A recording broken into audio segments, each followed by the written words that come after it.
Let's begin by putting that video on pause and then listen to this.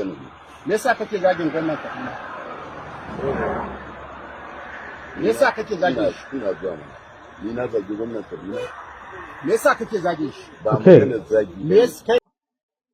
Now this is an elderly man, and although Control TV cannot independently verify his claims, here he is accusing the governor of Kaduna State, SANI UBA, of sending policemen and some other persons to waylay him, take him just by the water bank, and beat him up mercilessly.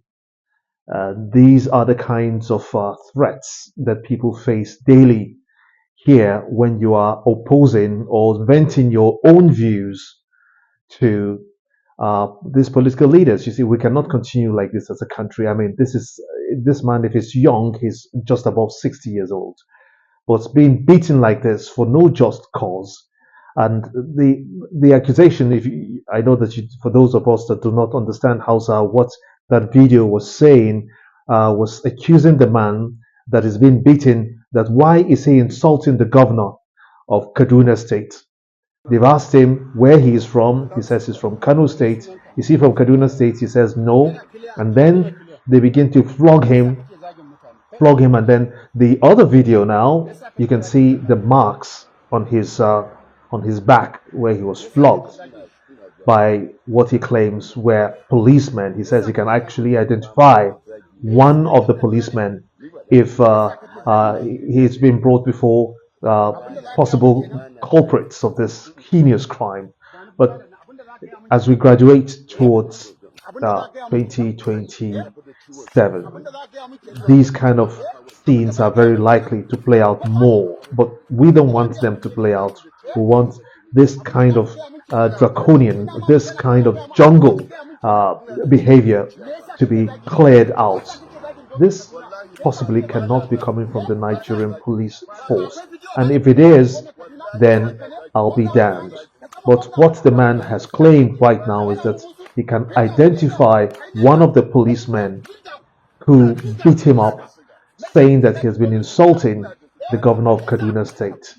Where does that leave our judicial system? Where is the freedom of speech, which is being, backed by the constitution of our country? These kind of acts must be discouraged. It has to be investigated, and then the culprits have to be brought to book. Why do they have to carry out this kind of acts on that man, beating him up? He's further telling us that they said they can actually kill him and throw him into that lagoon or that water body, and nothing is going to happen. And yes, they could have done that, but they are clearly sending a message. But what will the people of Kaduna State now do? Should they call the governor to question if he sent those thugs, if they are thugs, or policemen, if they are policemen, to create this kind of scene, to put this man on harm's way? That will be the question, the bigger question. And how do we deal with political thuggery? We've seen that repeatedly happen in Kogi State, it's happening in Bayelsa State, it has happened in Kano State, just about everywhere.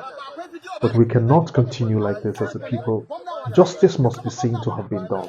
Justice must be firm. That arm of government needs its own autonomy to be able to operate, devoid of powers of the executive. Thank you for watching. Suna bidiyo suna zagi na, suna cin mutunci na. To duk wannan abin da kuka gani dukan 'yan sanda ne, da bulala da hannu da kafa haka suka dinga dukana.